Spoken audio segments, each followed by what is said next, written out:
This spring break, my family made the ambitious decision to drive from Santa Cruz, California, all the way back to Walla Walla to drop me off at school. This is a drive that I hadn't done since the summer before my senior year of high school, when I made the trek to see if Whitman was somewhere I could see myself spending the next 4 years of my life.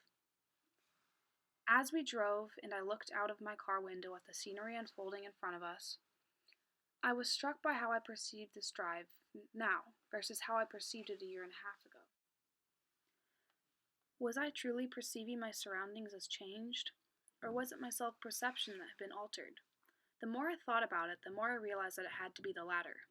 I didn't perceive actual changes in what I was seeing around me. The landscape didn't necessarily look any different.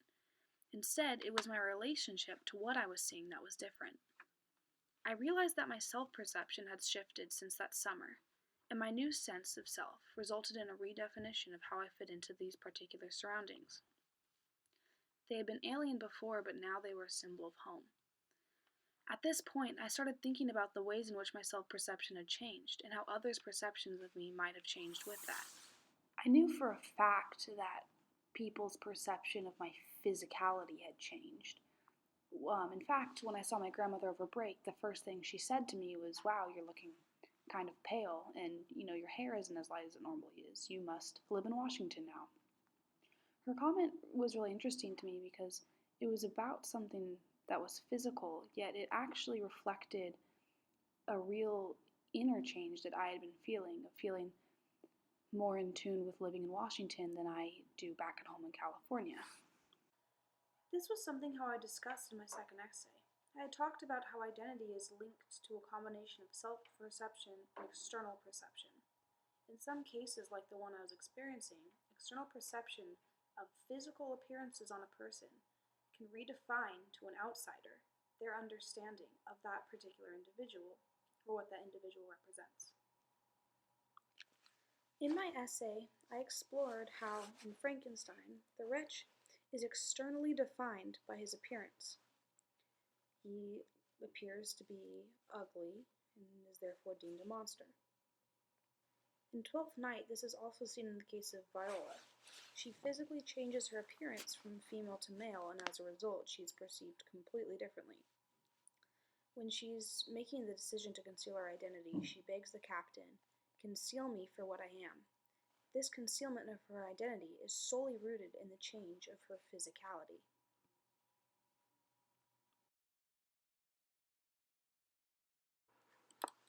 A better comparison for Viola would actually be the women in the Battle of Algiers. When the women disguise themselves as Europeans to pass through the different checkpoints with their bombs, they are using the perception of others surrounding their physical traits as a way of masking their true identity and intentions.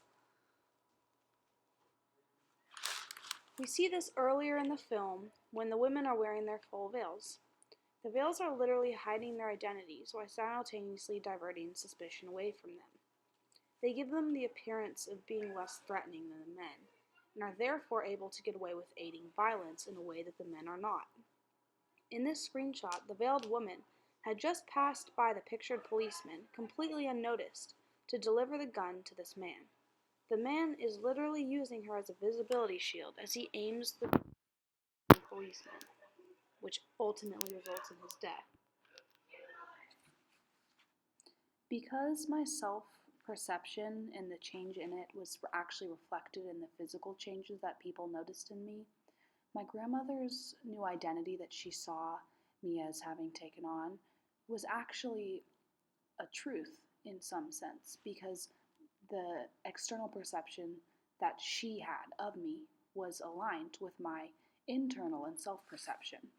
However, as we see in the case of the women in the Battle of Algiers and Viola, when the two aren't aligned and the external perception is not actually mirrored by what's in the person, then what the external person is perceiving is, in a sense, masking the truth. So even though they are perceiving, they're actually even more blind to the truth than if they weren't perceiving at all.